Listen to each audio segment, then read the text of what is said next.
And we are live. Let me get things set up here. We'll play some share around music as we share it around. Where is it? Here it is. Here we go.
All right. Ready to roll intro, Kenny? Sure.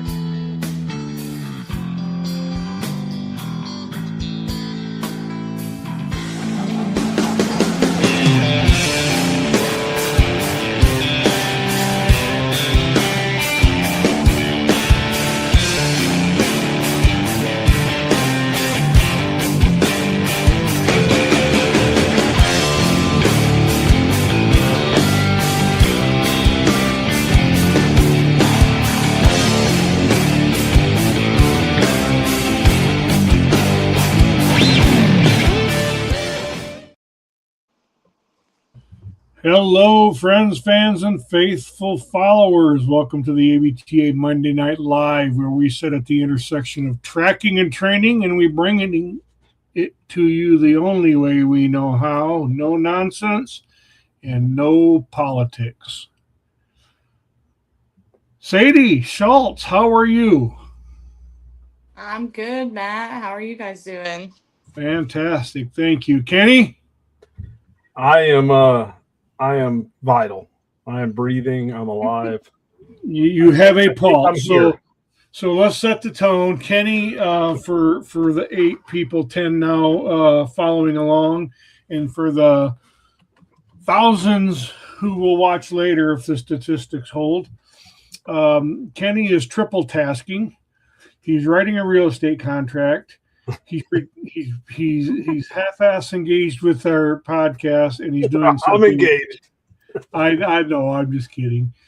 But Kenny's got some deadlines he's up against, so he's working on multiple things here. But he was able to join us. So no real news and notes right now. I gotta dive in and start finding more tracking news. You know, we seem to be in the dog days of the off season here.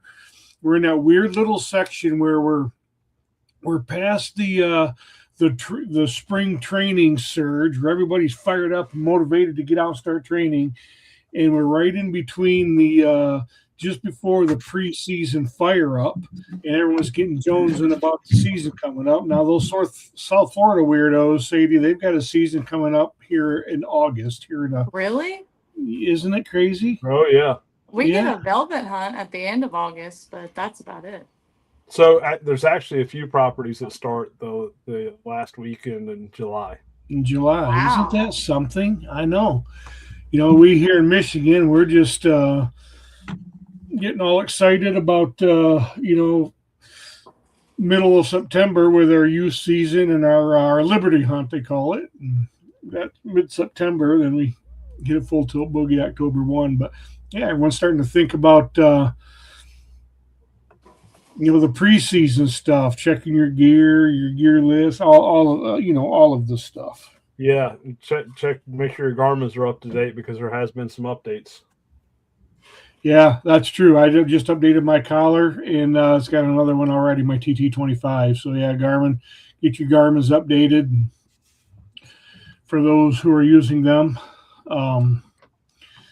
Yeah, and then get the bugs worked out. I tell you what, anytime I've updated mine, I've never had a bug. I've never had any problem when I update them.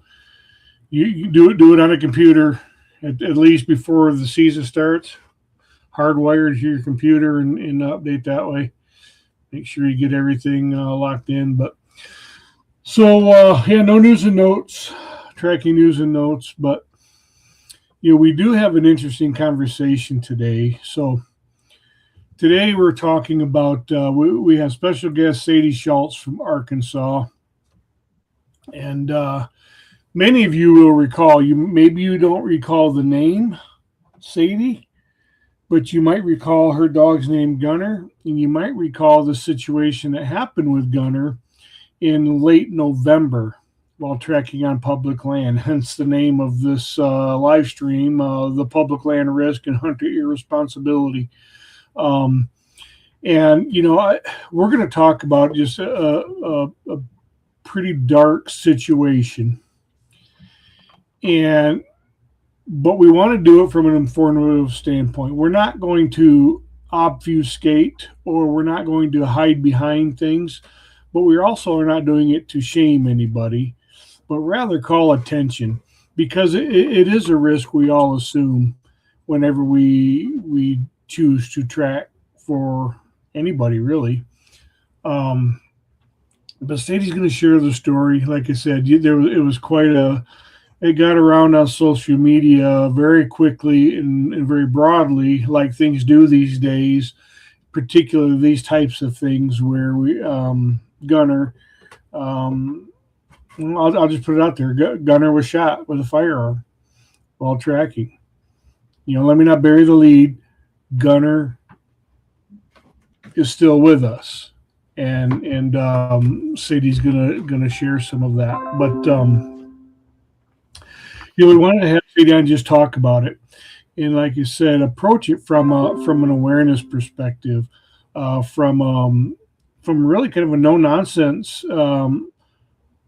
It is what it is, right? And there's no reason that we should try to dance around it or shy away from it. But Sadie, before we start getting into the heart of the matter here, why don't you give us a little 90-second tracking bio for Sadi Schulz and Gunner? Well, my husband and I have been tracking together this will be our 4th year for the public, I believe. And we did a season and a half before that privately, before we knew that public tracking was even a thing, really. We've got 3 dogs now. We've got a bloodhound preacher, and that's kind of who kicked it off for us and who actually took off into public tracking for us. And then we got Gunner, and shortly after we got Allie, who are both Catahoulas. Yeah, we just like helping people out and keeping deer from laying in the woods. So you have a bloodhound and 2 Catahoulas. Yeah, both opposite ends of the spectrum there, huh? Yeah, well, I've got a bloodhound and a blackmouth cur pup. So Yeah. a Ladner cur pup. So how old's the bloodhound? How old are your dogs? So the bloodhound will be 4 this year.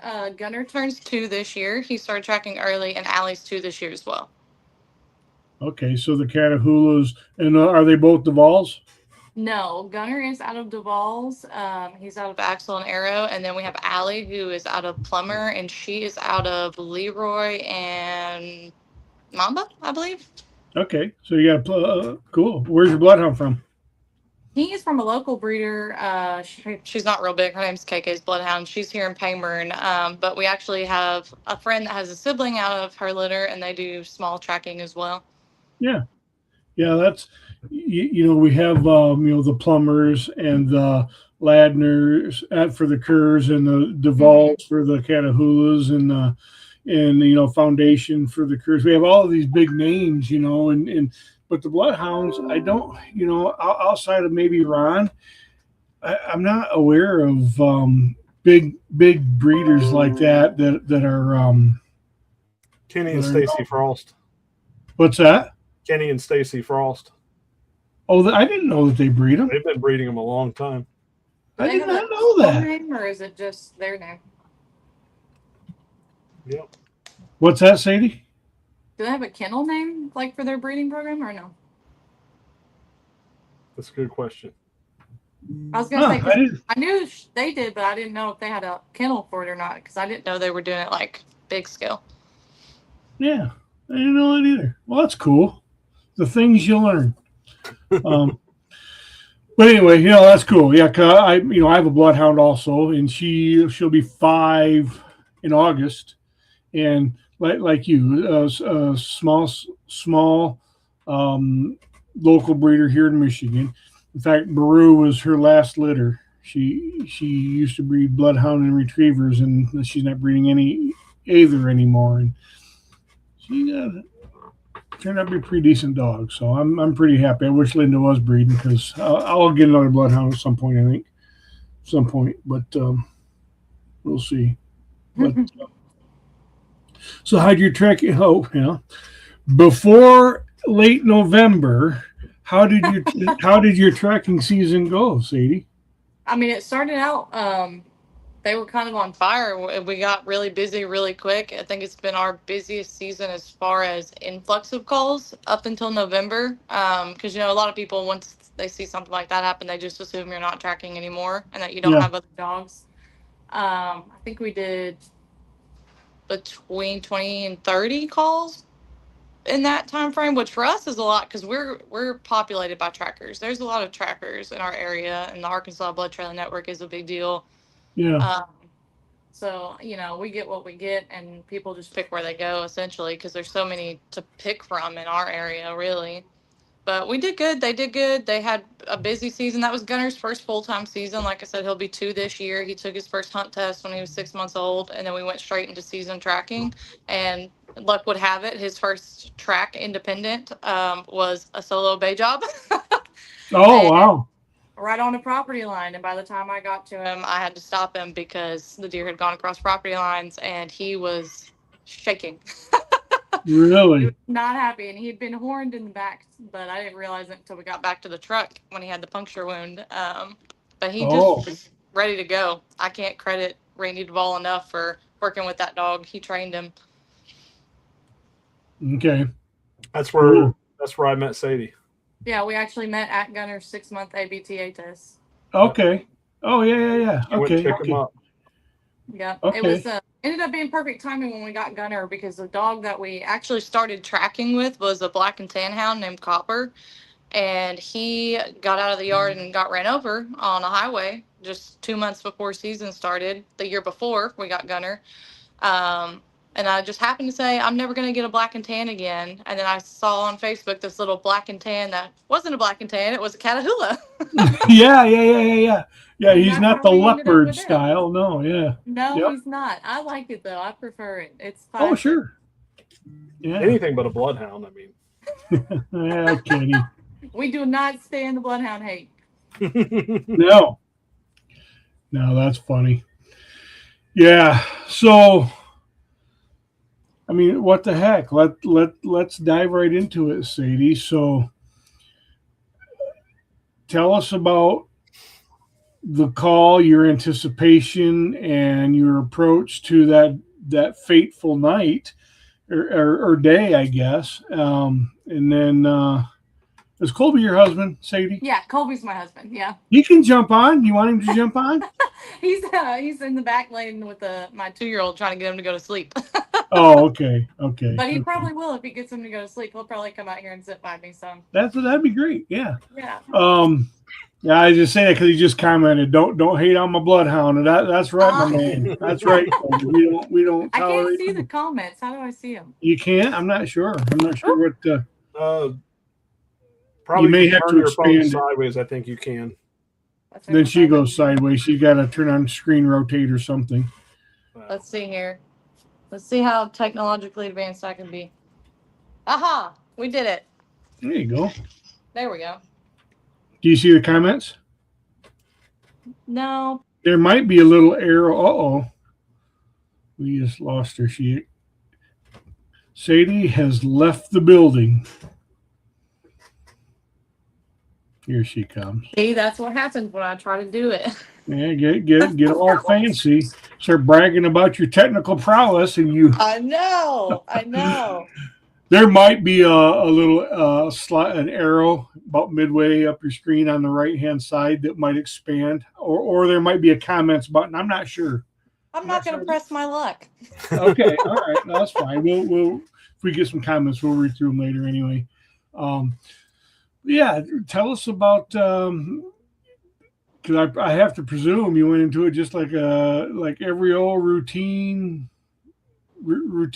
track. Yeah. I mean, I did. I've tracked on public land in the daytime before, just primarily during archery season. Never really had any issues. Never ran into another hunter while on a track or anything like that. So this kind of shows my inexperience. Like I said, I've only been doing it for 4 years. So I got the call during a special gun hunt on a public land WMA here in Arkansas called Holland Bottoms. And the hunter was super excited, like they are. It's the biggest buck of my life. I think I liver shot him. I've got a little bit of real dark blood and not a whole lot else. And I don't want to push him and I don't want somebody else to find him. Yeah. And that was first thing in the morning. I mean, just right after daylight, just about when he called. And I told him, I don't really want to run that in the middle of a gun hunt, like a bay job. We need to let it sit. We need to let it sit as long as we can without it running into the evening hunt. And he didn't want to wait till night. I was a little uneasy about it. Colby will tell you, I tried to make him go on the track because I just kind of knew maybe women's intuition, maybe just gut feeling. I don't know, but I just kind of knew something wasn't right about the situation. But I did it anyway. So I was like, you know what? I already told him I'm coming. We'll set it up for around 2:00 and try to catch it in before the afternoon hunters come in, kind of in a little midday lull. Yeah. So we went in, and that was the game plan. Take me to the shot site, and we'll run it from there. I actually had Gunner and Allie both with me. And we took the long way through, went into the shot site. And when we hit the track, immediately, Allie took off, which she normally does. She's kind of hot on a wire, where Gunner's not so much. He likes to work it out, what he thinks first, and then he'll take off and go. And so that's what happened. Allie took off. She goes running. And Gunner, a couple minutes later, starts his trot down the line. And I can see Allie. She's probably about 600 yards up, and she makes contact. She barks, 2 choppy barks. The Garmin tells me. And then she's done barking, and it says, high rate of speed. Yeah. She's gone. She's chasing. And at this point, I'm confused because Gunner's still about 300 yards in front of me, 300, 400 yards. And he makes it to that 600-yard mark, and then it shows him sitting. And I'm thinking, I don't know what Alan's doing, but Gunner's got the deer, because if it shows him sitting, I know he's made it to a dead deer. He won't even chew on it. He won't bark. He just sits there and waits for me to get there. Yeah. And then once I get there, he'll go on about his way, chewing and gnawing and all the things, but he's always done that where he just sits down. And I told the hunter, I said, hey, I think we've got your deer.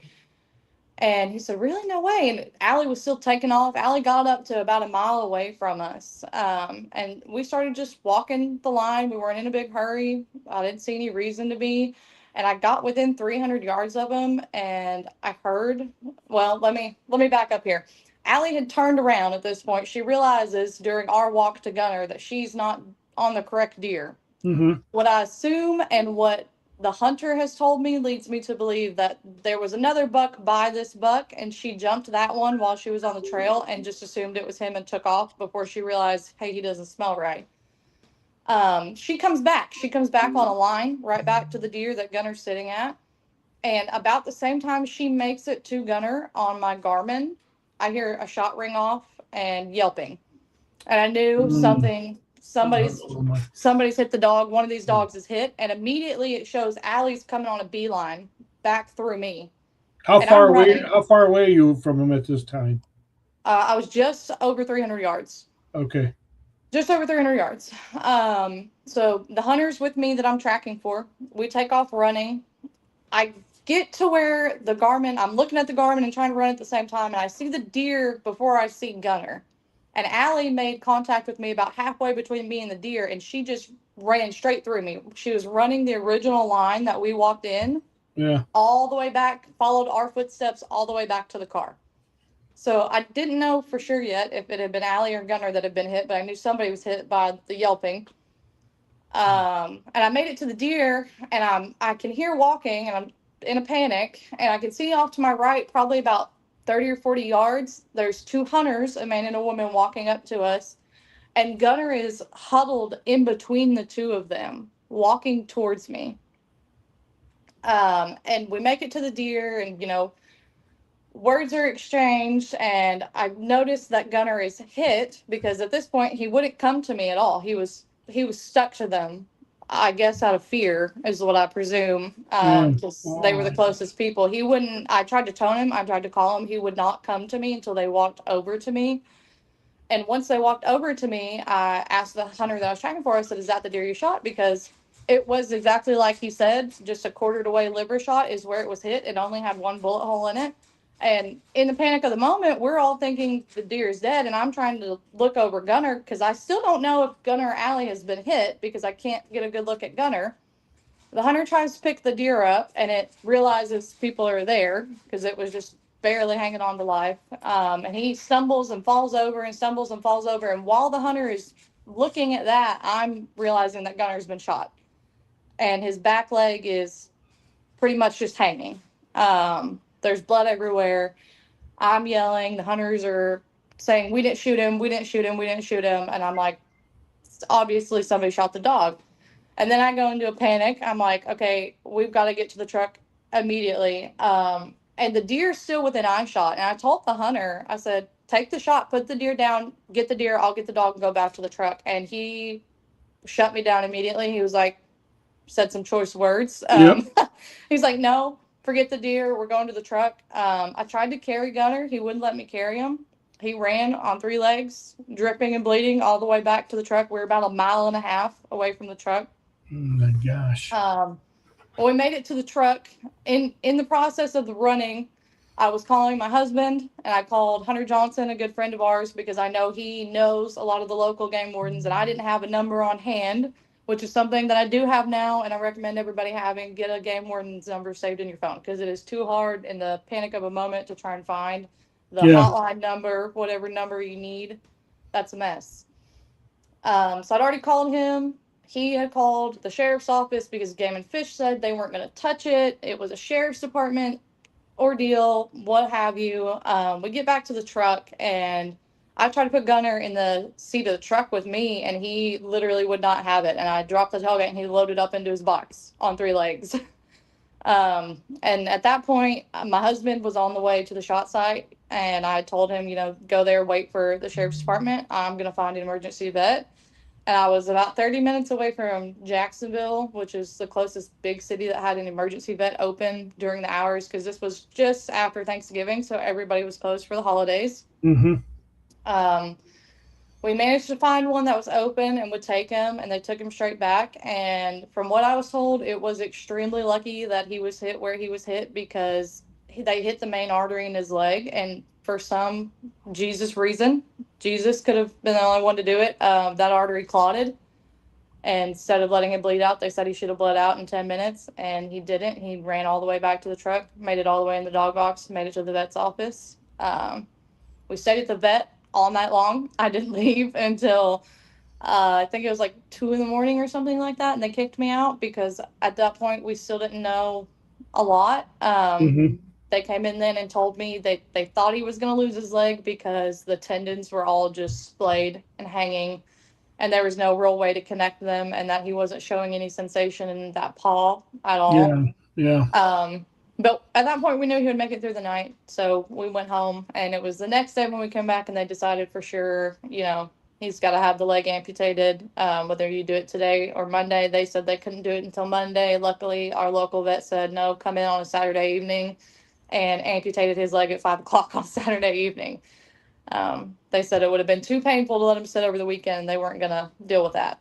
Yeah. Wow. Holy smokes. I mean, I get angry just listening to that. Yeah. And again, so let's, because I want to back up and I want to talk about some stuff, but let's not. No. So no, let's back up. So what happened from there? What was Colby's story? Your husband, when he went to the hit site and the sheriff is involved, and there had to be, I'm sure, quite a gentlemanly conversation. Oh yeah, for sure. I think the only thing that saved my husband from going to jail that day was the fact that he had my 2-year-old with him. At one point, I'm pretty sure he said verbatim to the hunter that I was tracking for, if I go to jail, you have to call my wife because I'm leaving my son here with you. It was definitely heated. I think in the moment, the biggest issue was there was a denial that anything had happened, right? So in the exact moment that I realized he's hit, I'm yelling. I'm just spewing words, whatever my brain can think of. You Mm-hmm. shot my dog. Why would you shoot my dog? And at this point, I've not had enough time to sit down and contemplate that. Hey, the Garmin said he was sitting by the deer, so they shot him when he was at the deer. I'm thinking like he was up by you and you just shot him, because when I got to him, that's where he was. And the woman, there was a husband and a wife. The woman just repeatedly said, I didn't shoot that dog. I didn't shoot that dog. I didn't shoot that dog. And the husband didn't say anything. And the husband was holding the weapon when I got there. So when I left, I told Colby, when I talked to him, I said, do not let them leave before the sheriff's office gets here, because that was my biggest fear, was these people were going to leave and I was going to have no way of identifying who they were. And they were going to have no, what's the word I'm looking for? No, there was nothing going to be done about it. Yeah, no, Which there's no lead, no, yeah, they couldn't do it. yeah, Yeah, which was my biggest concern was, so sure. this dog goes out and risks his life for me anytime I ask him to. And he would gladly do that if any one of my kids were put in harm's way. So there's no way I'm going to let him get harmed purposely and not have something done about it, was No my biggest recourse. concern. Yeah, yep. Yeah, exactly.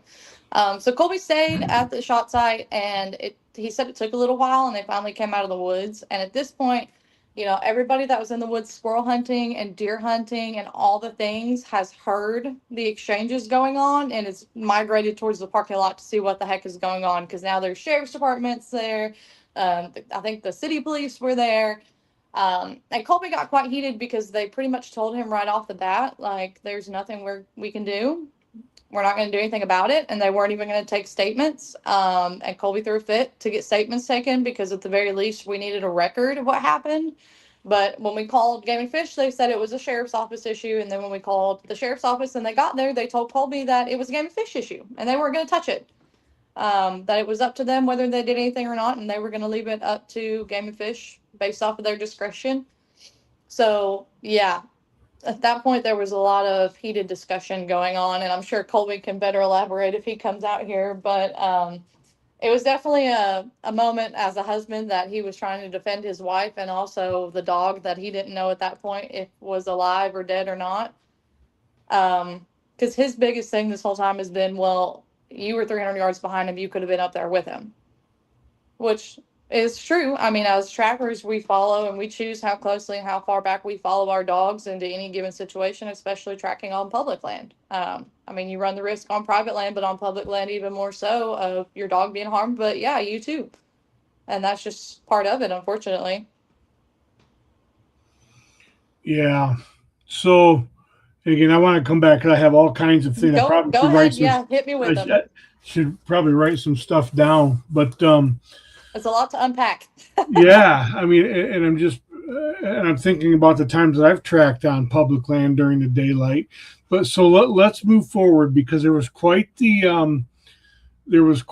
as in, in today's world, there was quite the evolution of conversation, and there was quite an upheaval in the social media world, upheaval of support Mm-hmm. Yeah. for you and Sadie, or I mean you and Gunner, and a lot of venom towards the hunters, and of course, and again, classic Facebook fashion. Everyone's chiming in from an uninformed perspective, very emotionally, just like I Right. have done and probably would have too. Right. But so how did the conversation with the hunters evolve? And like I said, I know I even know that they I think you may have shared it, and obviously redacted appropriately any personal information, names and stuff, and that we're not going to cite anybody's names here, because that's not what this is about. Right. But they even made a statement, public statement on Facebook. And so how did that conversation, and I want to get back to the, Gunner and where he, his journey to recovery. And then, I have some more questions about the situation itself. Right. But talk about the evolution of conversation and just the following days, and then how did it finally resolve, or at least end, whether it was resolved or not. So there's really not a happy ending here. There's not we talked and made up ending here at all. During the investigation, which took a few weeks, I was told by every game and fish officer I talked to, don't talk to them, don't respond.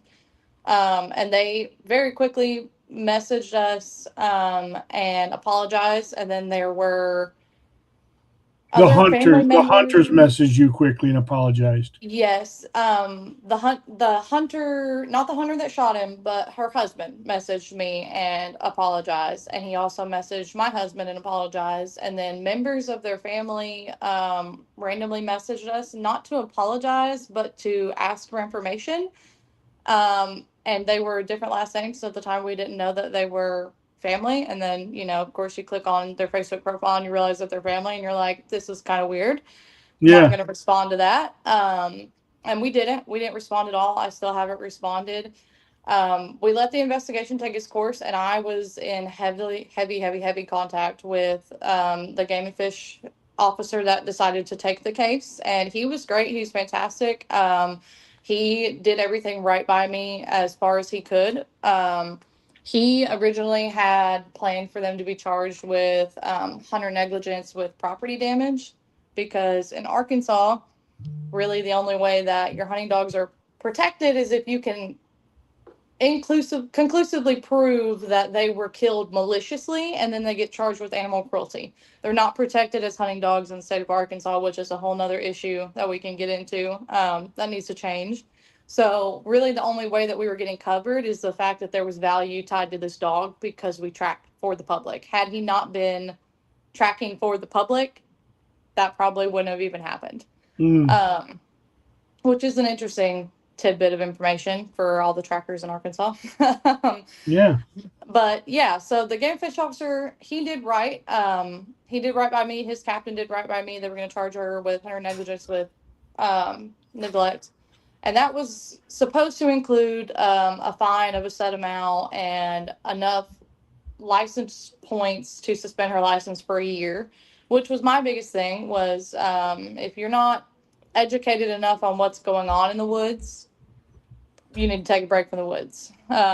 It's just you need to identify the target, what's beyond the target. Right, You know, that's exactly. The And she target and did beyond, admit Kenny. I was exactly what I was going to say, and right, exactly what I was yeah. thinking. And she has admitted, I filed a Freedom of Information Act. I got all the body cam footage, all the interviews.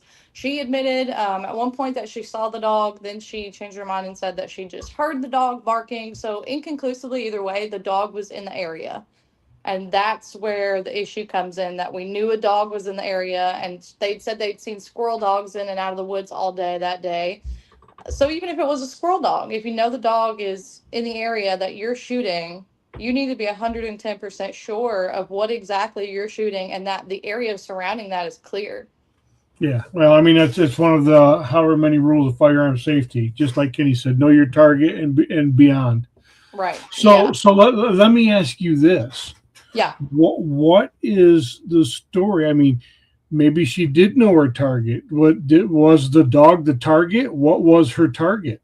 So I will never know that inconclusively. I choose to believe that she made a mistake. I think personally, my opinion, this is just my opinion. I have no facts to prove it. Speculation. Yes, Okay. this is Yep. just what I believe after being there, seeing the way they reacted, seeing what happened. I think they saw the dog and they knew the dog was there. The deer only had one bullet hole in it. Let me just add that. This deer only had one shot wound, and it was the exact shot that the hunter I was tracking for said that he had made. Mm-hmm. I think they saw the deer laying there and they saw the dog beside the deer, and they thought if we shoot this deer, we can claim it, because Gunner was wearing a bright orange reflective collar and he was wearing a neon green Garmin collar with a 12-inch antenna, so Yeah. it was obvious that he was there doing a job, whether it be that you know what tracking dogs are or not, which these people I know do know what tracking dogs are.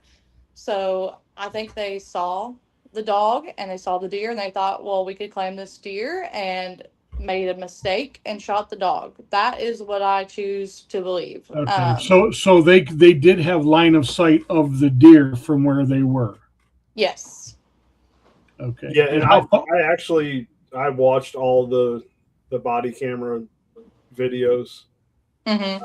I saw every Facebook post by the hunter, and I guess at one point it was the they said the dad and the daughter, and it was a big old Yeah, it family was a lot of affair. back and forth. Yeah, so I followed this story very closely. Sadie and I stayed in contact, and Colby. We all stayed in contact throughout this. Anytime something turned, we were in communication back and Yeah. forth, Yeah. and even with trying to find some resolution to, I guess you'd say the failed system processes. Yeah. It's a mess because clearly, and I may have missed this part, but the officer on camera even admitted that he was supposed to have charged one thing, but he wasn't going to do it, and it needed Right. to act quickly. Right. So what had happened was the officer here in the area that we were in contact with, that I brag on, that did his job 100% of the Yeah. time. Yeah. He had written the charges up as this is what they're going to be, got them approved by his sergeant and his sergeant's boss. All three of them were on the same page that these are what the charges are going to be. It's going to be hunter negligence with property damage. So there's classes to that charge in Arkansas, and it goes like Okay. property damage, personal injury, etc., all the way up to Yeah. like Yeah. Yeah. you killed Okay. somebody. That's Yep. what you would get charged with if you were negligently hunting and you hurt somebody seriously. Mm-hmm. And she was supposed to be charged with that class of it. You can also be charged with no additional class. So you can just be charged with hunter negligence, which is the bare minimum. And you can get charged that for, discharging your firearm recklessly, anything like up from any small little infarcture to anything big. So that was what she was supposed to be charged with, and he had contacted the AGFC agents that were close to her. So she lives like 2 hours from me. They live in the very northern part of the state, far away. They came down just for this hunt, and they were only in the area for that weekend for the hunt, and then they went back home. Mm. So over the course of the investigation, where they're trying to figure out, do we have felony animal cruelty, or do we not have sufficient evidence for that and we have to go with hunter negligence? She went back home. And that being such a far drive, he contacted the local AGSC officer there to her and asked him to go and issue the charges for her. Well, unbeknownst to our local officer, that officer knew her and her husband personally. And he even admits on body cam footage, I know you guys, I know you would never do something like that. I'm not trying to jam you up. And then, like Kenny said, admits that he knows he's supposed to charge them with something else. And as long as it gets done on paper in this charge, then nobody can go back and change it. And he didn't inform anybody else of that. We actually didn't know that he changed it until we got ready for court, because this whole time I'd been promised by the Game and Fish Commission, you're going to have a day in court. You're going to get to go sit in court. And even if at least just give your piece and hear what happens, you're going to have a day in court, which is what I fully expected. And I kept contacting the Lonoke County Sheriff's Department to get this court date, which if you're from here, you know, Lonoke County, it's hard to get anything out of. And they wouldn't give me a court date. Well, then I eventually looked it up online myself, because in Arkansas, you can see all the public charges people have in their court dates. Yeah. So I get online like one does, and I find the court date, and I call up there again, and I'm like, hey, is this correct? Why have I not been notified? Like, it's on the ticket explicitly that I'm supposed to be notified and we're supposed to be allowed to go. And she says, well, she doesn't even have to come to court. It's not a mandatory court appearance. That's not what she got charged with. And that's when all the pins drop, and I'm panicking, and I realize something's not right. Oh And my I call gosh. the local game and fish officer again, and I explain the situation to him, and he says, no, there's no way. Let me look into it. And he looks into it, and he's like, well, that's correct. He did pull some strings though, and did make it a mandatory court appearance at least, but it was a public court hearing, so everybody with a traffic ticket was in there. There was no judge. There was no go stand up and do your plea. You pleaded guilty online, and you go in there to pay your fine. So I went to it regardless, just to see what would happen. But that was the extent of her punishment. It was a $300 fine, and they had the pain in their side of driving 2 hours just to come to court and pay a fine. And that was it. That was all that was said and done with it. Wow. Yeah. And I did speak with that game and fish officer's captain personally, and he did tell me that he was unaware of the situation, and he had not even been informed that his local agents were the ones issuing those charges for Lone Oak. He had no idea it had gone on at all, and hadn't heard the story until I spoke with him. And he looked into it and had a meeting with his captains, and they all agreed that it would be double jeopardy because she had already been charged at that point, which is exactly what they Yep. wanted. Yep. So Yep. there could be nothing else done at all. Yeah, so there was some form of accountability, just relatively relatively topical. Yeah. Relatively, in the grand scheme of things. Huh. Right. Which I think is why it got so heated, online especially. And I was a big advocate for, like, don't go attack these people publicly, because I don't know Yeah. them. I don't know Right. them. And I'm a Right. Christian, and I don't believe that's how you act. I believe they should be held accountable 100% and have their due process of punishment. But I don't think we need to go threaten to burn their house down. No, heavens, no. Not at all. And I stood on that up until the point where Game and Fish kind of failed me. And at that point, I was just flat out pissed off. But there was nothing that could be done. So I just had to sit and be pissed off until I got over it. Yeah, tell it run its course. Yeah, and I'm sure Yeah. it never really does run its course. I'm sure it's always there. I will be honest with you. I mean, I personally would never really truly get over that. Yeah, no, there's still days I have a really hard time with watching him trying to do things that he can't do 100% of anymore. That bothers me. I had a really hard day the day that he had his amputation, because up until that point, he, once they got his leg racked up, he just acted like himself. He didn't act like he was in pain, but when he woke up from his amputation, that was probably one of the worst days I've had at all, being a tracker. And, this is not just a tracking dog that sits in my yard. He comes in my house. My kids love him. My kids know him. Yeah. And he came home to a house full of little kids and mom and dad holding him, and he's just writhing and whimpering in pain. And that was hard. That was the hardest day I've had with the whole thing. At this point, I'm I'm just glad the dog's still alive and that he wants to work. I said after he got shot, if he doesn't want to do it anymore, he doesn't have to. He can be a house dog for the rest of his life. I don't care. He's gonna live the best house dog life of any That's house dog right. out there, wasn't he?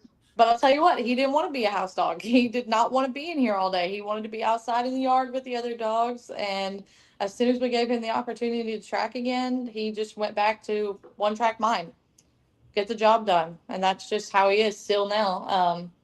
And he's got a litter of puppies in the backyard now, so he can still do that job too. Okay, so he's a daddy gunner now, huh? We didn't Now, think he was going to be able to be a daddy gunner, but he proved us wrong, and the proof is out in my yard now. The proof is out in the yard right now.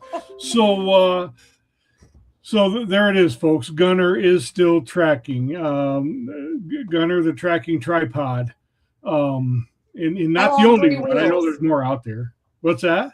Hell on 3 wheels. Something we haven't talked about. I guess we have a little bit, but the vet bill. Yeah. Someone shoots your dog and they're not responsible for the vet bill? Nope, not at all. And that was accident or not. Yeah. That was something that was also promised to me from the beginning. Game and Fish said like they will have to contribute to the vet bills, even if they're not financially able to. They can make installments or whatever, which frankly, I don't care about because we were blessed with the support that you guys all saw on social media. Had we not had that support, we would have had to put him down because I did not have the thousands of dollars to put into him at the snap of a finger, unprepared right before Christmas to do. I didn't have it. And I was honest with that about the people that track around me and the people in the ABTA, and everybody just kind of jumped on board and threw in what they could, and every little bit added up, and we ended up with like literally $100 over what his last vet bill ended up being. So it ended up being like God's plan. Everything worked out the way that it needed to for Gunner to be able to stay here. Yep, and that was some of the the support I alluded to early on from the tracking community. Some of that was the fundraising support for the vet bills and expenses. So, that is one thing. Sometimes I get a little hard on the tracking community because I think we are a very divisive group, and I still do believe that. But boy, oh boy, will they come together in a minute for you too. Yeah, they will. We've seen that with Ralph, and when Camo got gored. We've seen it with Sadie, Sadie and Gunner and others. There's other examples. Why am I drawing a blank on his last name? You tell I'm tired. Anyways, Kyle's dog got injured. Yeah. I'm drawing a blank on his last name too. Kyle, if you're listening, helps out. But old age. yeah, believe me, I get it. This I don't dye this beard gray. I had my bloodhound years ago. I had to have some vet stuff taken care of, and one of the hunters in our network, he put it together and took. They covered the vet bill, and he could not. He couldn't track at the level. Tolbert, Kenny. What's that? Tolbert. Yes. Thanks, Shannon. So after his treatments, he could never track at the same level that I needed him to. Yeah. Because of what the tracking community did for him and for me, I donated him to another tracker who tracked at a different level, but he still tracked until the day he passed. Yeah. That's awesome. Still supported the community that supported him. Yeah. Yeah. We were able to take the money left over from Gunner's donations and donate it to Camo when Camo got hurt, which I thought was really cool. Oh, that's awesome, the timing Sadie. Worked out so good that we were able to just relay it over. That's super. I didn't know that's awesome. That's awesome. It wasn't that long after, and we were sitting thinking about what do we do with it. It wasn't a ton of money, but you don't want to spend it. And then Camo got hurt, and we were like, there it is. Yep. So how many tracks has Gunner been on since the amputation? I mean, your season was Yeah. winding down by that point, so He's been on 3 since his amputation. 2 were solo, I think, and 1 was with Allie again, right? Colby was with Allie, yeah. yeah. He went on with Allie. I've been more gun shy to go back into the woods than he has, so I didn't go on those because I did not want my energy affecting him at all. I sent him with Colby and said, "Do the best you can," because he almost always just runs with me.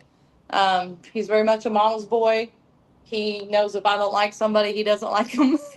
Yeah. We're pretty good in tune, which is easy to do with him. So I didn't want my energy to bleed onto him and give him any more trouble than what he was going to have. Yeah. But I'm excited for this year for him to get back to go with me. Yeah. Well, especially if he's doing the things that dogs do, maybe like Kenny said, maybe he's a little bit slower, maybe he's can't quite get through that entanglement as quickly or Yeah. as readily as before or I whatever. think the biggest thing we've seen him have issues with is a swivel, like a back and forth swivel, which honestly for him is not the end of the world because he's not really much of a choppy bayer anyways. He thinks he's a catch dog. He wants to bite him. Okay. He always goes for the hind leg, the hind quarter. He wants to bite him. Yeah. So that's him and Allie complement each other well because she wants to be in their face chomping at him, and he just wants a bite of the hind end. Okay. So they're a great team then when it comes to that approach. Yeah. He hasn't been on a live base since. I'm not necessarily scared to put him on one.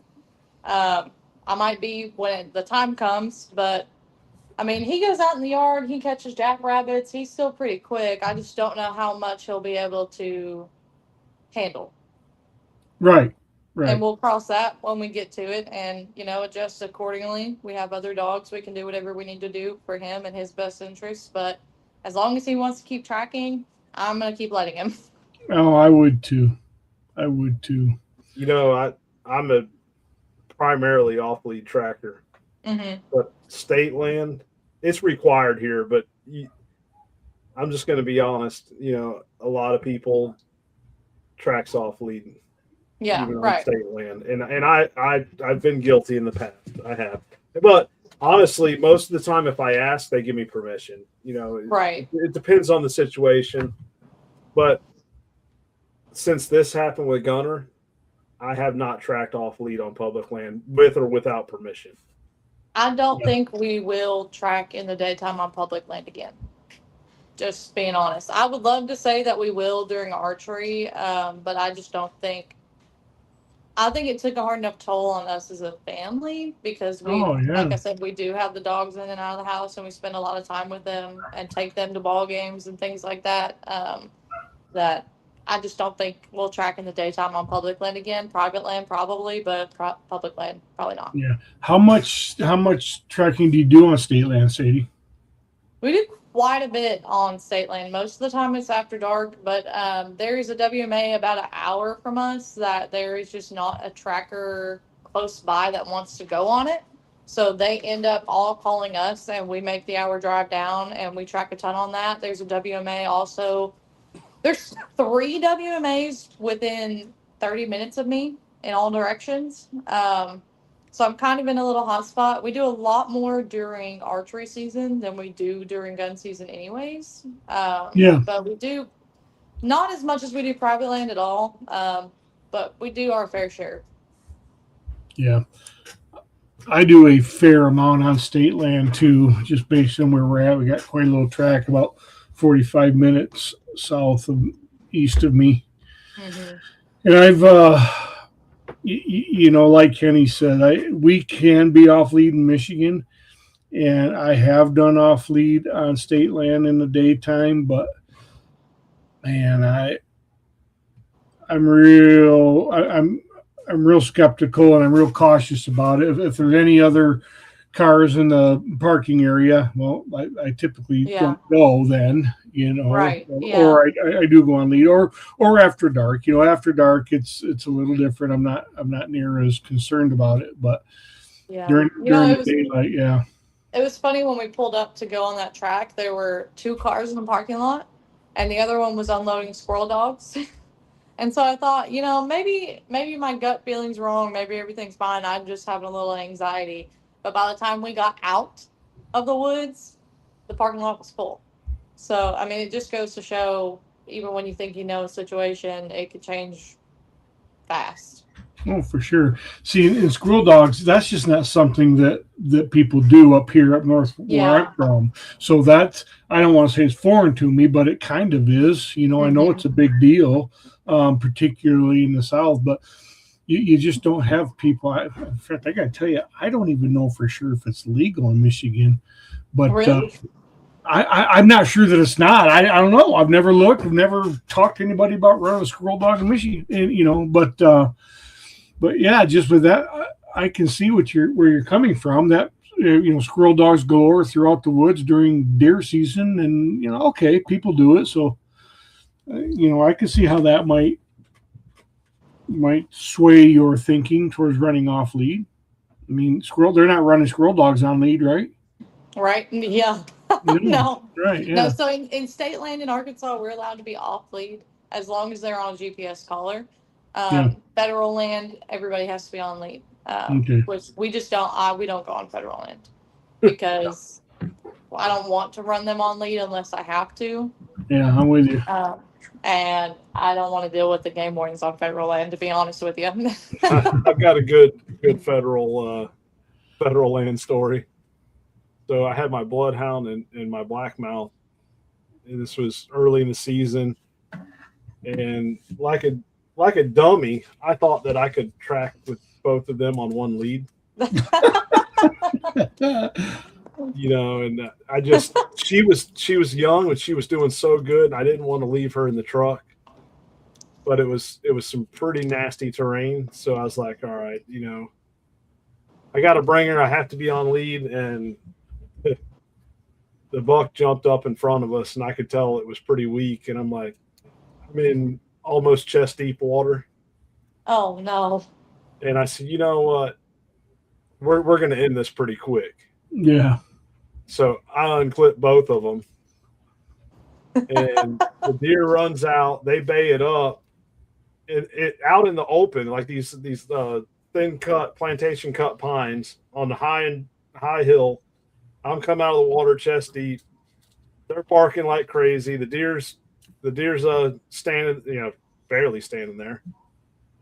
And I step out and I see the federal warden coming down the road. I'm like, oh man, he's not going to believe my story, although I am soaking wet.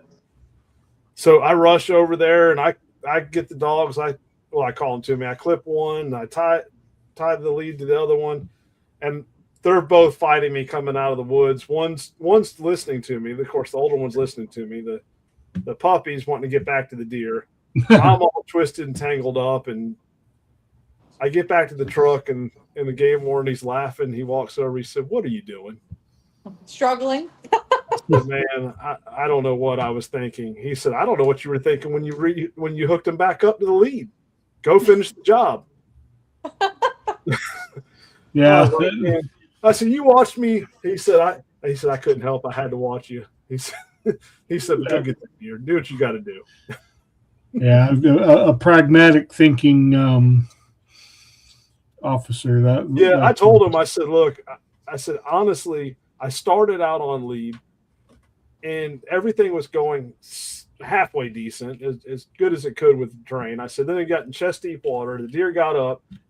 I told him the whole story, and he's like, if you didn't have water up to your armpits, the water line up to your armpits, I might question it. And he said, but I also seen what was going on right there, and I seen you call your dogs back, and you got control of them. Go get the deer. Cool. Did you get the deer? Oh yeah. Yeah. Good. Yep. Good. I think really fun stories one like other that. time, and I pull in there, and he said, "You gonna have a runner?" I said, "I don't know." He said, "Okay, I got to go to the other side." Yep. That'd be good. No, he's pretty cool. He's like he said. He's like, man. He said, I know how it is. He said, I don't want to see these deer go, just suffer Right. and go to waste. When a hunter's spent this much time and effort, because it's one of those locations where people travel to, and it's quota permits. Yeah. And he's like, at the end of the day, if the deer's going to suffer, do what you got to do to finish it. But not all of them are like that.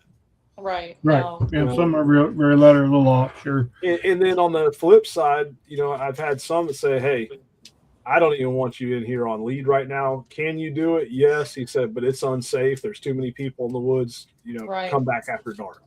Yeah.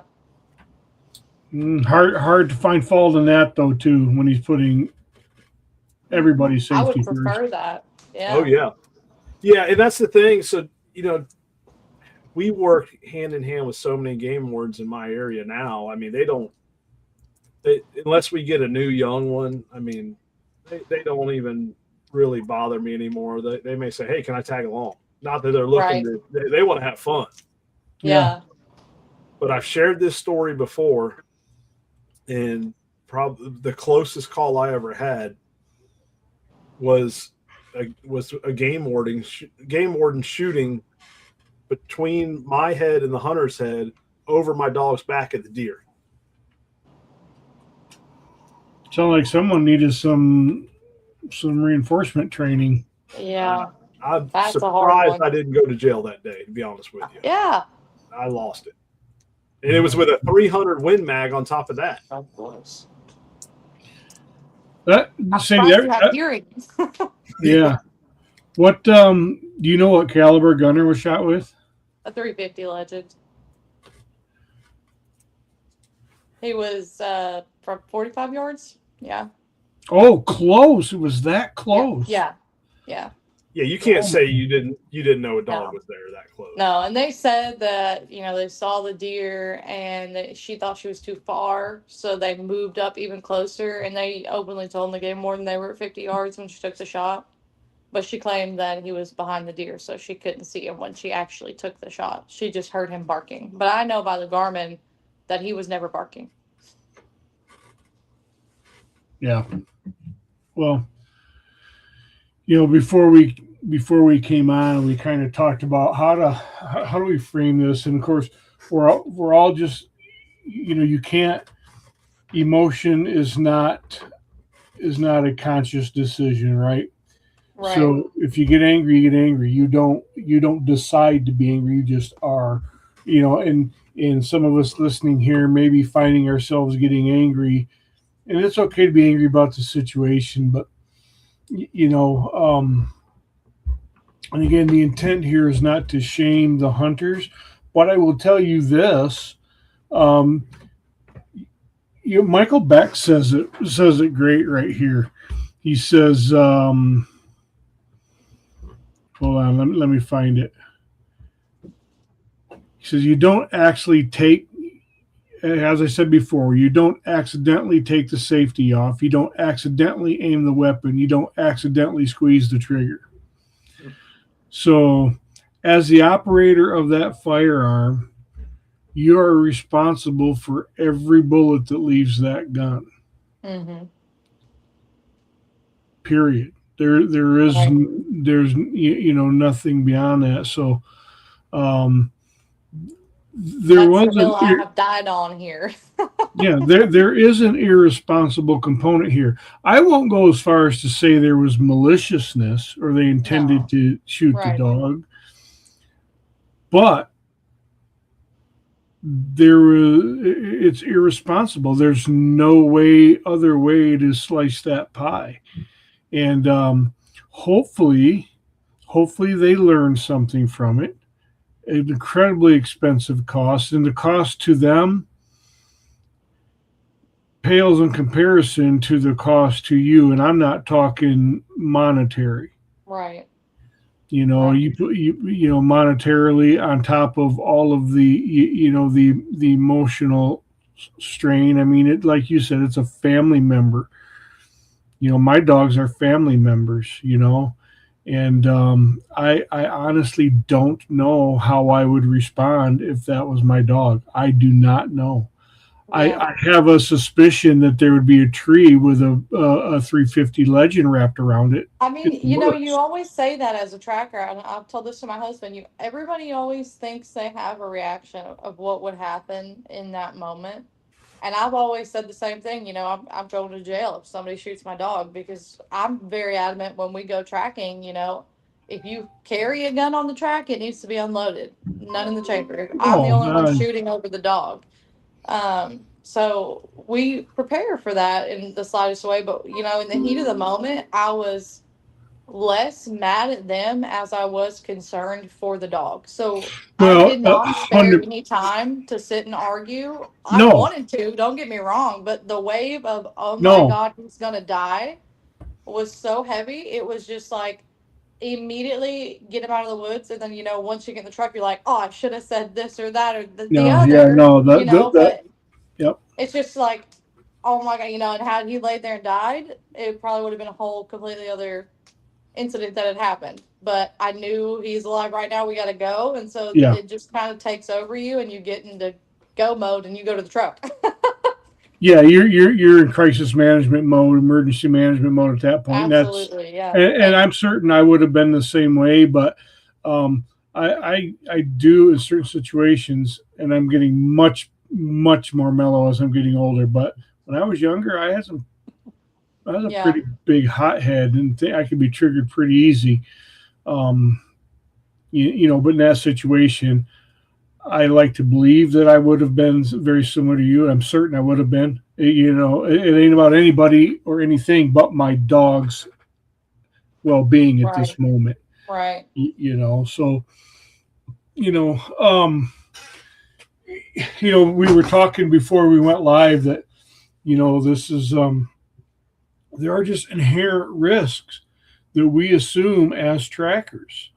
You know, there's we talk about it some, probably not enough in a real organized or deliberate way, in ways to create awareness and things to be mindful of, to create prevention. But then there's just situations that just are unpreventable. And we just talked about it a few minutes ago with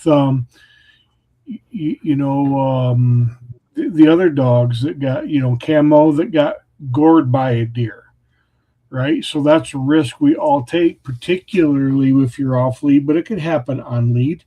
I almost lost a dog this year to being gored. Mm-hmm.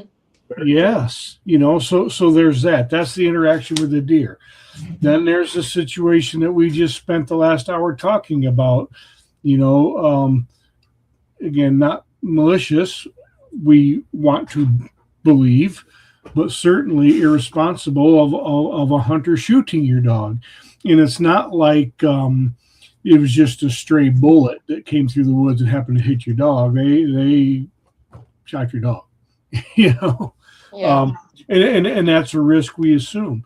There's other risks, there's any number of risks that we assume as trackers, So me hearing this, Sadie, I've been irresponsible in my own way in really not taking any sort of first aid on my person on the track. It's in my car. Mm-hmm.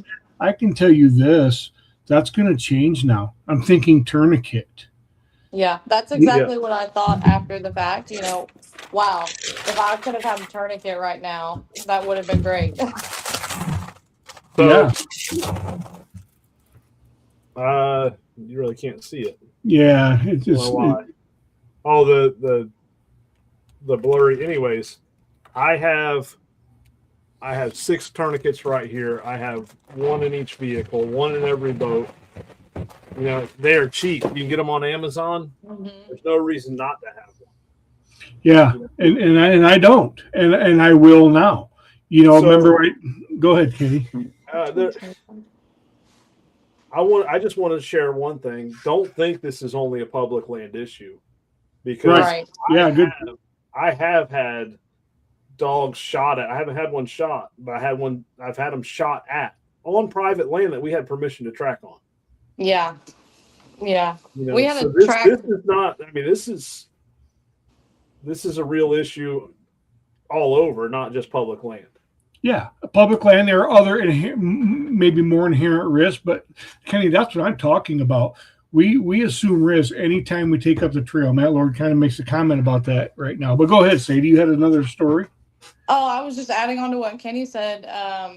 Sometimes hunters are a little deceitful. I actually took both dogs, Allie and Gunner, again on a track earlier this year.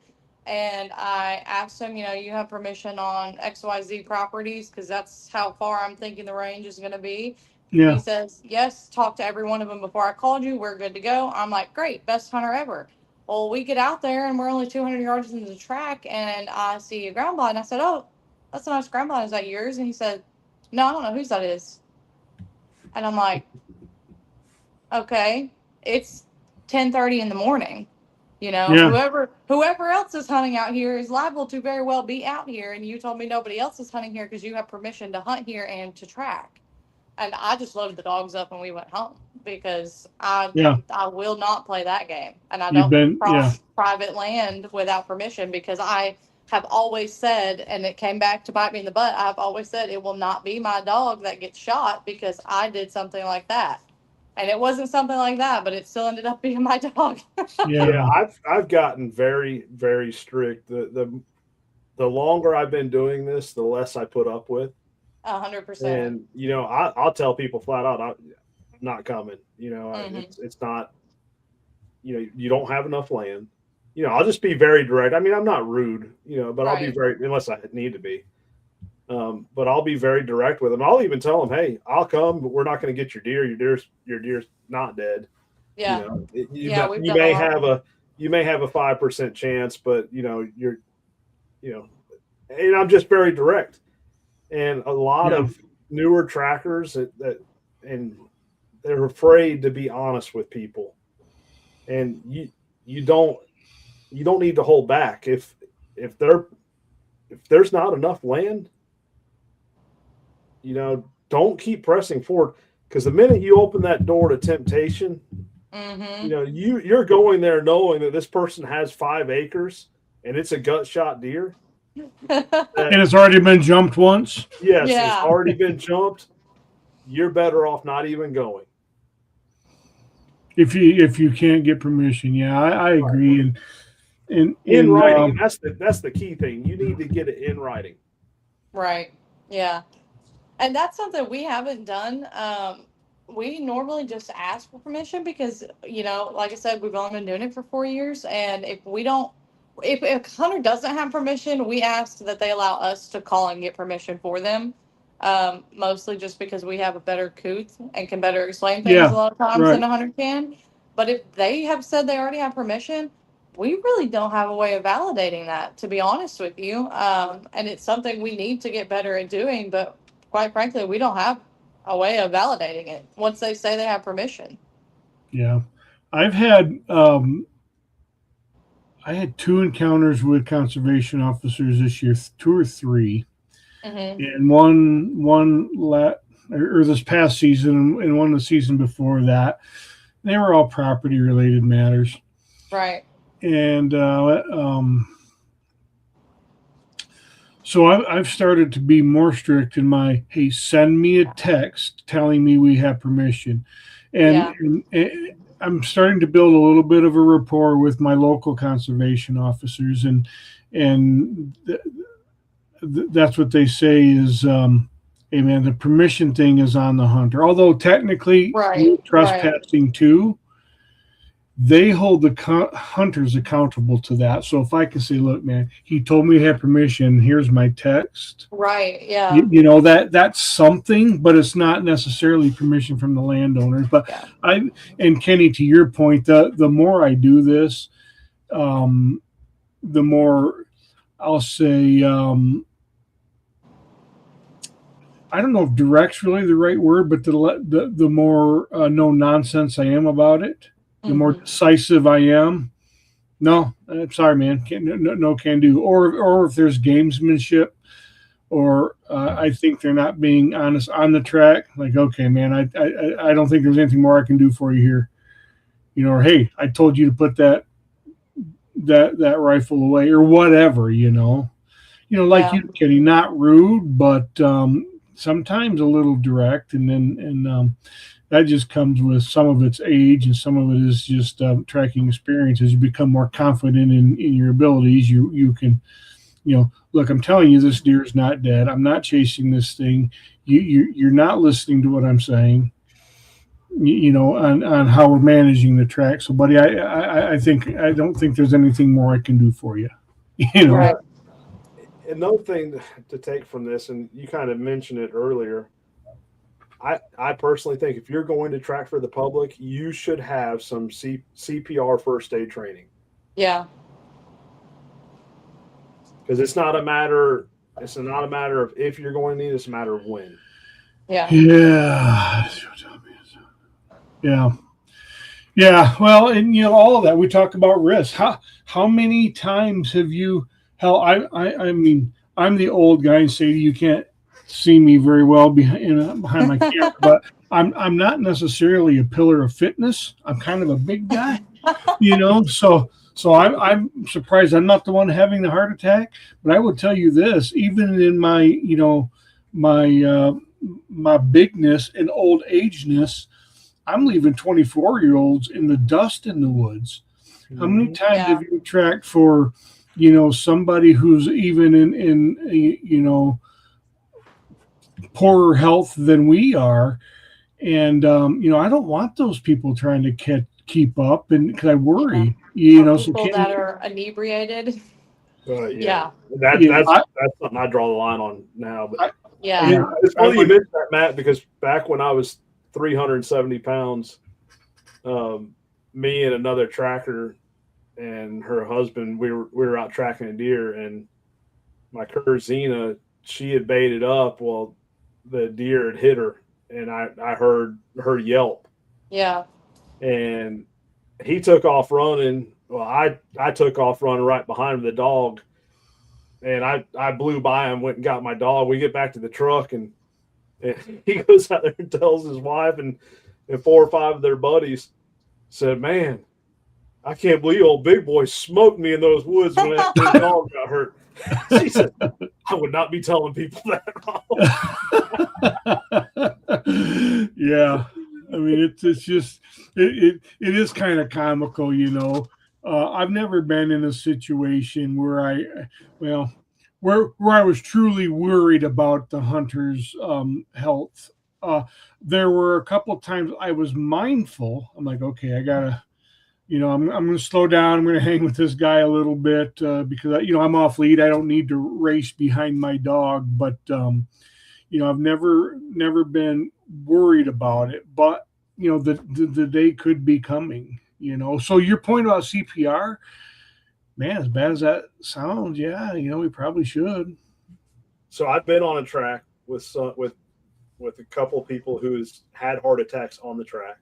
Yeah, that scares me. Yeah. I tracked for another guy that literally was falling over every other step. He had his knee just kept coming out of place. He was scheduled for a full replacement, but most of the time now, we buddy track.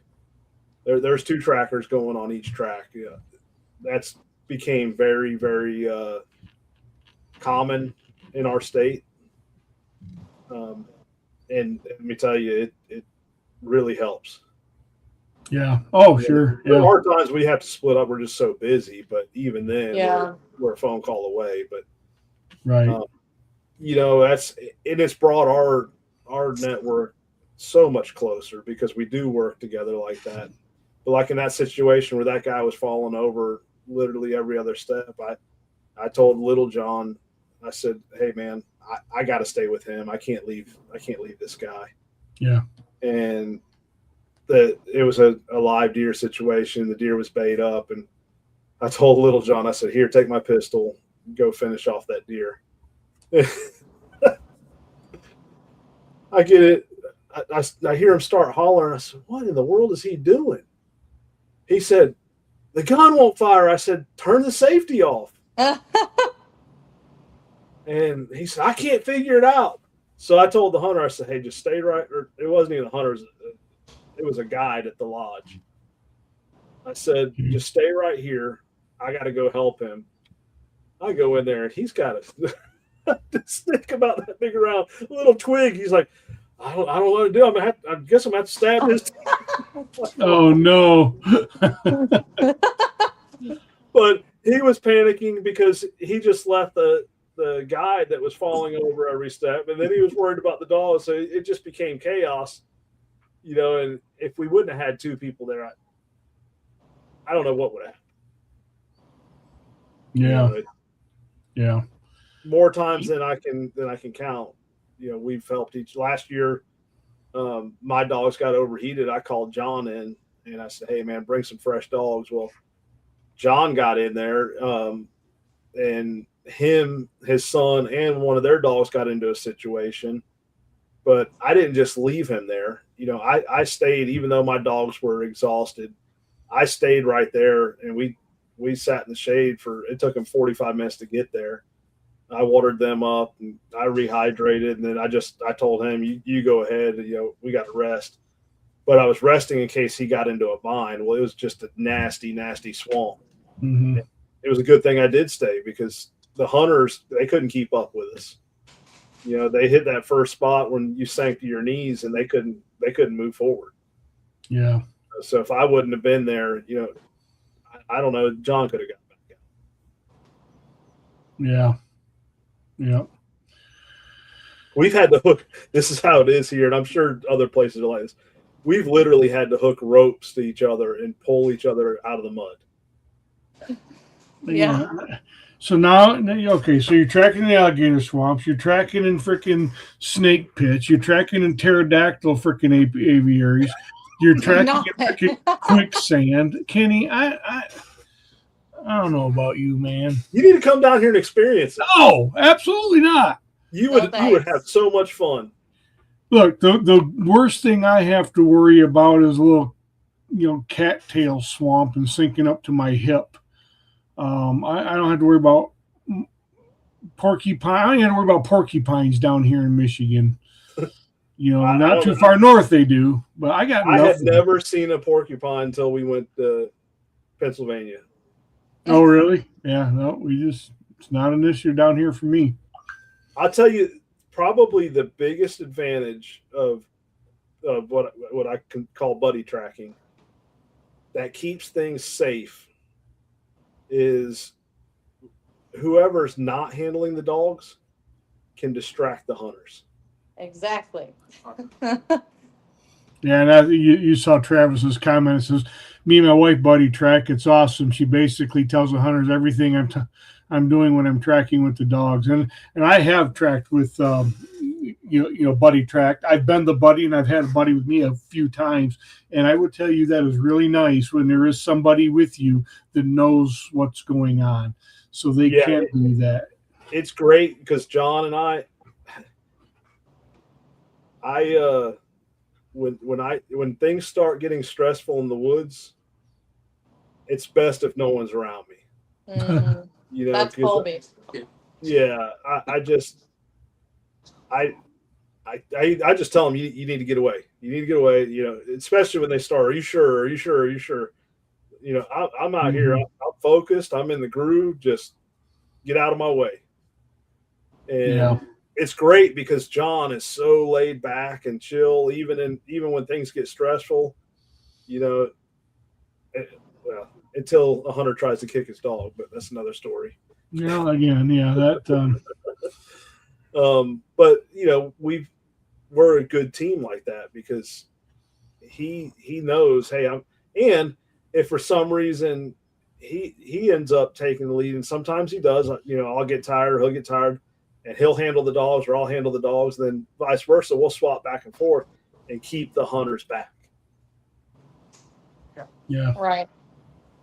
Yeah. So we'll grab a few comments here, but before we do, Sadie, so how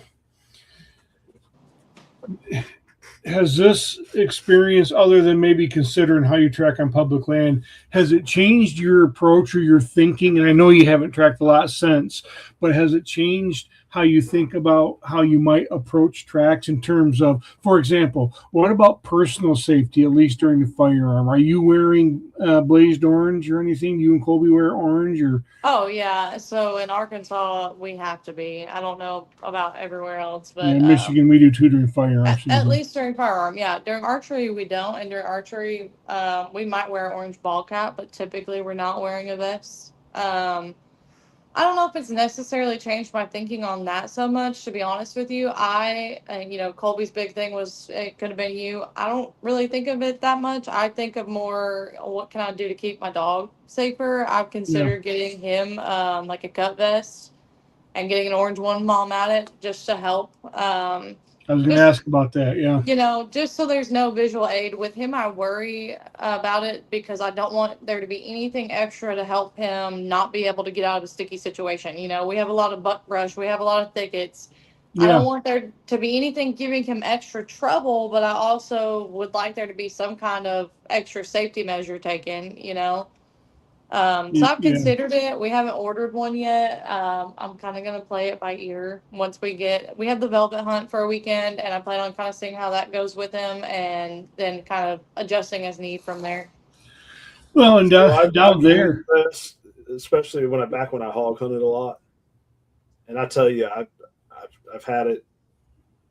I've had dogs get hung up. I know friends Yeah. that have had dogs that drown because of it. That's what I'm worried about. We end up in a lot of swampy areas, and I don't yeah, want, he's on 3 legs as it is. right. Yeah. Yeah. Well, and down there, in all seriousness, where you guys track, I mean, heat's a factor, at least in the Oh, early season. For In the early sure, season yeah. for you guys, That's the then main reason we ended up with more than one dog, was to be able to rotate 3 dogs because, frankly, especially with the black dog, Gunner, oh yeah, you can't run in the daylight hardly at all in August or September here. You have to be very precarious about it and carry a water bowl and keep them yeah, hydrated and cooled off. And Gunner, most of the time, to be honest with you, refuses water on a track. So I have to wow, take him home and put him up to get him to drink water. So we had to get another dog to be able to run him during the daylight at all because yeah, he goes into work mode and he refuses anything. That's yeah, why I have so many dogs. The heat Yeah. yeah, and the number of tracks, of course. Right. Yeah. Well, they Mine, kind of go hand in hand. Mm-hmm. Yeah, The that. bloodhound, he'll go lay in the creek, but the Catahoula, he won't. Oh yeah. The bloodhound drive and the Catahoula drive, they're both driven in their own ways, different. Right. And I've never had a Catahoula, so I don't want to pretend like I know all about them. But I freaking know bloodhounds, and she'll just keep going and going and going in her bloodhound kind of way. But she don't mind going slopping around in the water a little bit either. Yeah. But yeah, obviously, if I'm on lead, I'll put her vest on her because I'll put in. I'm only on lead in certain situations, state land like we Right. talked about, or near traffic, something like that. And obviously, she'll have her vest on. Then early season, I don't. If I'm off lead, I used to put her vest on her, but because of even in Michigan, it can be 80 degrees in early October. Mm-hmm. Man, that's beautiful. And for you, it is. For us, it's freaking sweltering. But a big old blubbery bloodhound doesn't need anything else to help hold heat in. So Right. I haven't been using the vest much at all. But as it cools off, I like to, for visibility, just what you said. Right. Just to help identify that that's not a deer wearing a collar with a blinking light and an orange vest. Right. So I don't know. Yeah, what would be good is, and I know briars would tear it up, but just something lightweight. Yeah. Yeah. So what if it gets tore up? Make it cheap, lightweight. Oh, you can get them dirt cheap I thought on about Amazon. painting them like a coon dog, just painting orange on them, and then repainting. That's not a bad idea. Just for visibility. Actually, no, it is not a bad idea. Yeah. Yeah. That's actually that's a great idea. pet. That's my $1 million idea. On the side, like you see the Yeah, cow. not a deer. Not easy. Oh, But yeah. in all honesty, in your situation, it wouldn't have mattered.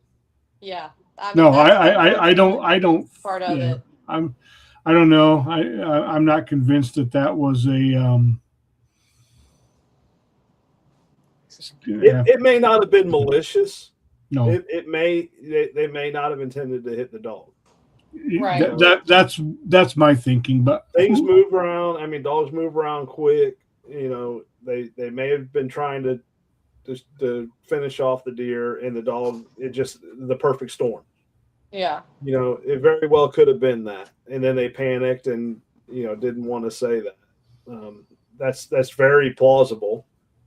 But even and probably likely, right? Yeah. Yeah. I mean, that's what I assume. I always assume it's negligence. I assume we knew the deer was in the area. We didn't purposely try to shoot the deer or the dog. I mean, I assume they knew the dog was there and just didn't mean to shoot the dog. But either way, it's a negligence factor. Yeah. Let's grab a few of these comments. I want to start with this one from Colby Schulz. Don't hate on my bloodhound.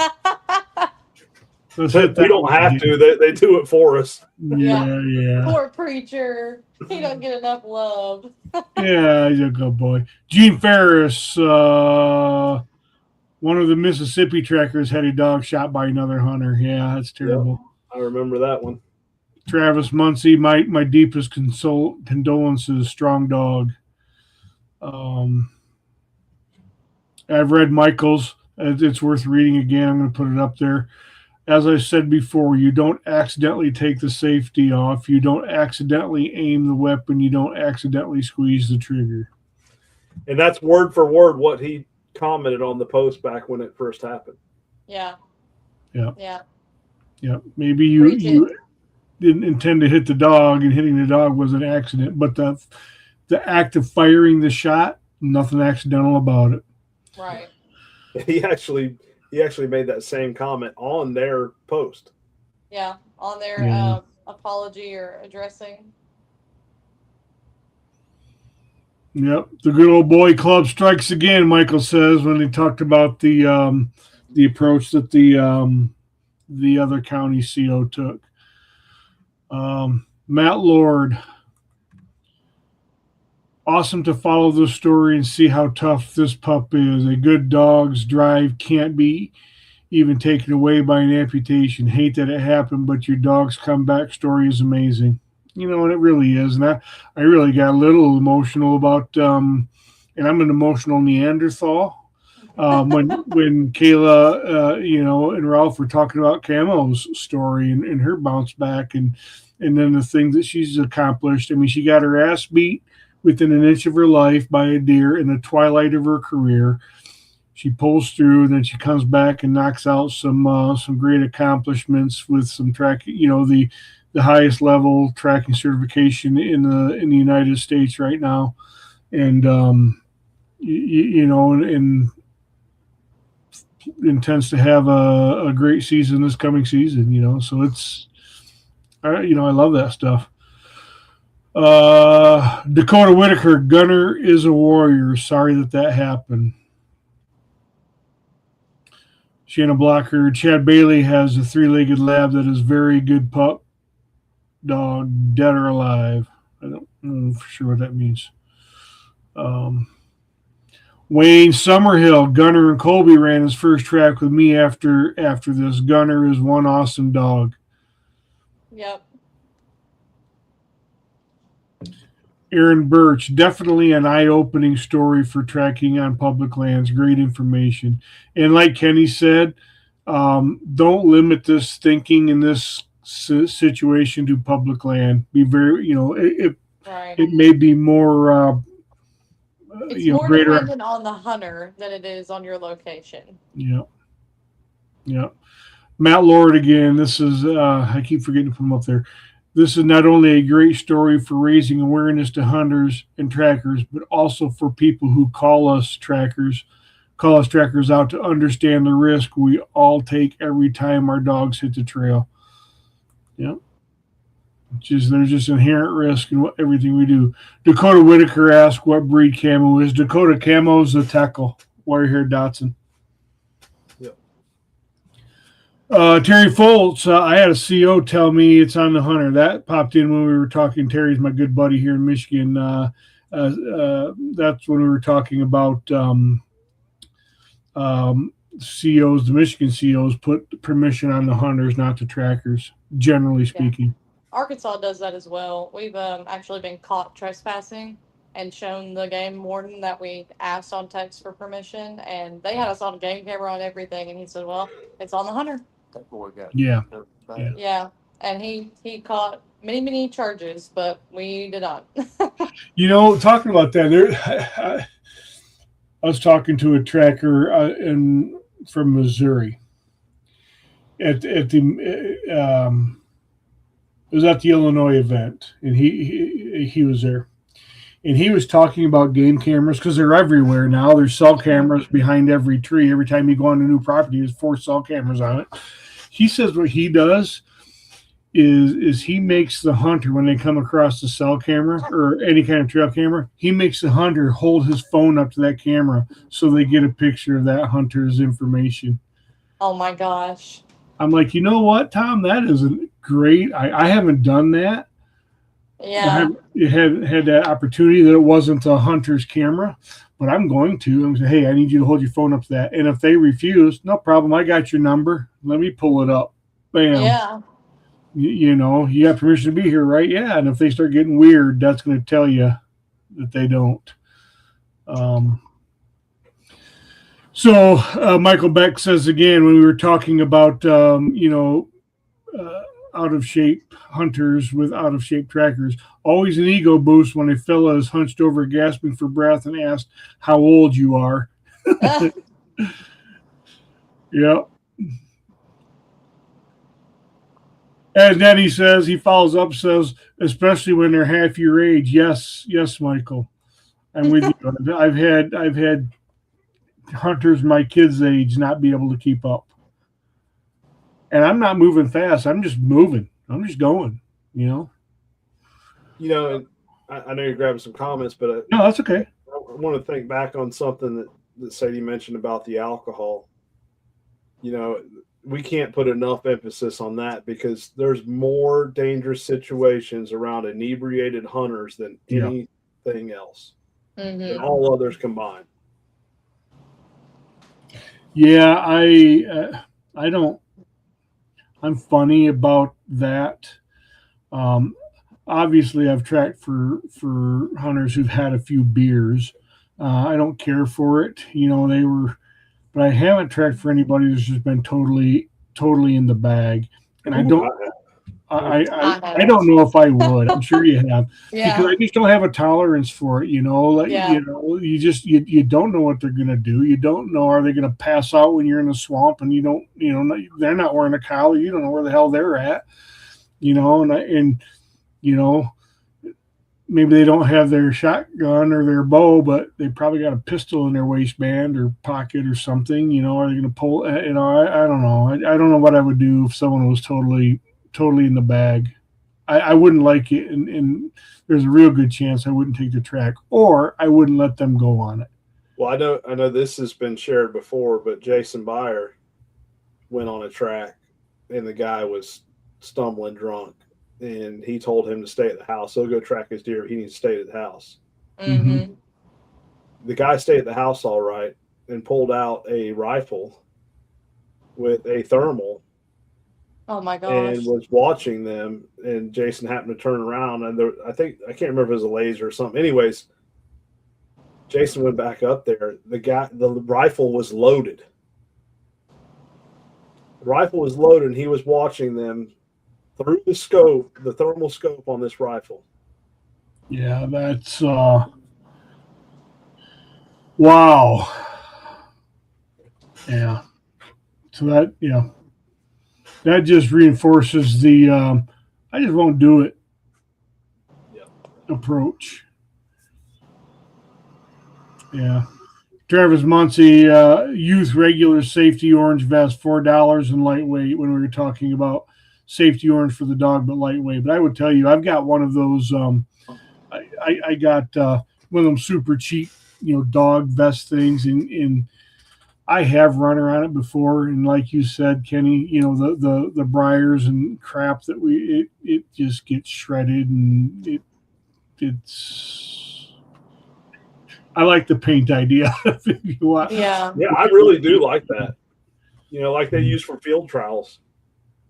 I know they use white. I mean, I'm sure they have orange. Yeah. Sure. I mean, I've seen them paint the whole dogs before on like deer runs and coyote runs. So no reason why we can't. No, there's no reason why we can't. Cool. You get some of that washable temporary hair color. Yeah, there you go. I got that in every color. Sell the pink and purple. Yeah, rainbow. I know you saw that dog. Next week, Matt, I want to see, or in 2 weeks, I want to see a pink and purple beard. Yeah. No, I don't think so. I don't think so. That's funny. Well, guys, look, this has been a really good conversation on safety, man. If nothing else, man, just be thinking about it. Be thinking about let this story about Gunner. I mean, it was a horrible story. Gunner survived. Many dogs don't. Sometimes people don't. And, just like I know everybody listening will agree, nobody's deer is worth anybody's dog. I don't care how big it is. I don't care if it's your first buck or great grandpa's last buck. It is not worth my dog or anybody else's dog. It's just a deer, and thinking about how we approach those things and conversations we might have to have with hunters and measures we should take. Tourniquet. I mean, I will have one. I mean, I haven't. I'm going to now because I was putting myself in the moment best I could, Sadie, as you were describing it, and thinking about what the hell would I have done. I really don't freaking know, but probably exactly what you did. Get me the hell out of here with my dog. Colby beat his ass for me. I gotta go. That's pretty much what I said. I gotta go to the vet. Yeah, but yeah, I mean, our dogs are important to us. So, but yeah, I guess barring any last minute, John Clark, they have orange, green, and white paint, dog paint, I guess. So, guys, Sadie, thanks for coming on and sharing the story. Do appreciate that, and we'll look forward to, let's just kind of put this in the back of our minds. But after this season, I wouldn't mind having you back and just talking about Gunner's three-legged season. Yeah, of course. I'd love to hear how he does, and share some of the great recovery pictures with all three of his legs and all four of the deers, Yeah. But just stay in touch, reach out anytime you got something you want to share or talk about. We're always looking for something to talk about. So I appreciate you coming on and sharing that. I could tell there was a couple times there it was getting to you a little bit, and I appreciate you. I appreciate you sharing. It created some awareness. So thank you. Well, thanks for having me. I like any chance I get to turn a bad situation into a good one, and if it keeps somebody else more aware when we go into the woods, that's the best thing we can hope for them out of the situation. Yeah, that's right. So, all right, guys. So we'll be back in 2 weeks. What will the topic be? It's going to be a surprise, probably to all of us, because I don't know yet. But Sadie, just hang on as I cut us off here. We'll debrief. But other than that, guys, thanks for listening. Thanks for tuning in. More of the good, less of the bad, man. We'll talk to you soon.